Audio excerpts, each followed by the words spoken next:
میں جاننا چاہ رہی ہوں کہ کتنی دیر تک بارش کا سلسلہ جاری رہا جس نے اتنی تباہی مچائی؟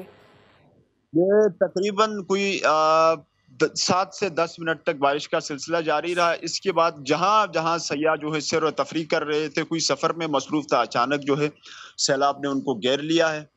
اور جن کے ساتھ بچے تھے، فیملی تھی، وہ بھاگنے میں کامیاب نہیں ہو سکے. اور جن کے ساتھ بچے اور فیملی نہیں تو ہم تھے، نے دیکھے ان بھی کو فخر، اور دیکھ کر ہم ہل گئے. وہ فوٹیج ہم دیکھ کے ہل گئے. وہ جس طرح کی فوٹیج آ رہی ہے، پھر وہ 7-8 منٹ کی بارش کے بعد کیا ایک دم سے یہ ریلا بنا اور یہ سب کچھ بہا کے لے گیا؟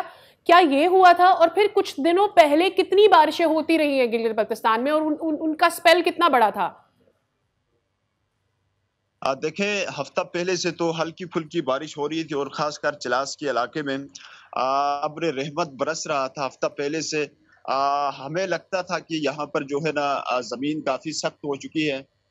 تو اچانک یہ جو گزشتہ دن کی جو بارش ہے، اس سے غیر متوقع طور پر اچانک سے سیلاب آ گئے ہیں. اور یہاں پر سیلاب کی سچویشن تھوڑی مختلف ہوتی ہے. صرف دریا میں سیلاب نہیں آتا، بلکہ پہاڑوں سے جو ہے نا ملبہ جو ہے سارا وہ لے کر آتا ہے، دریا میں شامل ہو جاتا ہے، جس باعث سپل جو ہے وہ انتہائی اونچے درجے کا آتا ہے. اچھا فخر، تو علاقے بھی فخر مجھے بتائیں کہ ہم اس وقت فوٹیج بھی چلا رہے ہیں، کچھ خواتین کو مقامی ریسکیو کر رہے ہیں، مردوں کو مقامی ریسکیو کر رہے ہیں. میں چاہوں گا کہ وہاں پہ آپ سمیت جو باقی مقامی پہنچے کس طریقے سے ریسکیو کیا. ایک ویڈیو یہ بھی تھی، تیز بہاؤ کے بیچ میں 2 درختوں کے بیچ میں ایک رسی باندھ کے ایک بندہ کسی کو نکال رہا ہے. اس حوالے سے مجھے تھوڑا بتائیے کتنے لوگوں کو مقامیوں نے ریسکیو کیا؟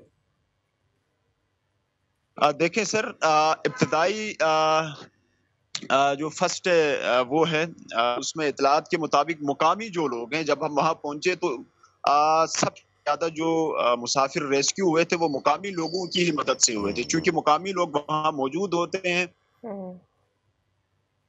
اس سے کم درجے کے سیلاب آئے ہیں، اور تقریباً جو سیاح وہاں پھنسے ہوئے ہیں، اس سے پہلے بھی پھنستے تھے، ان کو بھی مقامی لوگ ہی وہاں ریسکیو کر رہے ہیں. تو وہ ریسکیو کرنے کی عادی بھی ہے. مقامی لوگوں کا جو جذبہ ہے وہ ہمیشہ سے قابل دید رہا ہے، اور مقامی لوگوں نے ہی ان کو ریسکیو کر کے محفوظ مقامات منتقل کیے ہیں. دوران سیلاب بھی کچھ ایسے سیاح وہاں پھنسے ہوئے تھے، جنہوں نے ہمیں بتایا کہ ہمیں مقامی لوگوں نے ریسکیو کر کے پہاڑوں کے اوپر محفوظ مقامات منتقل کر دیے ہیں، ورنہ ہم بھی جو ہے سیلاب کے نظر ہو چکے ہوتے ہیں.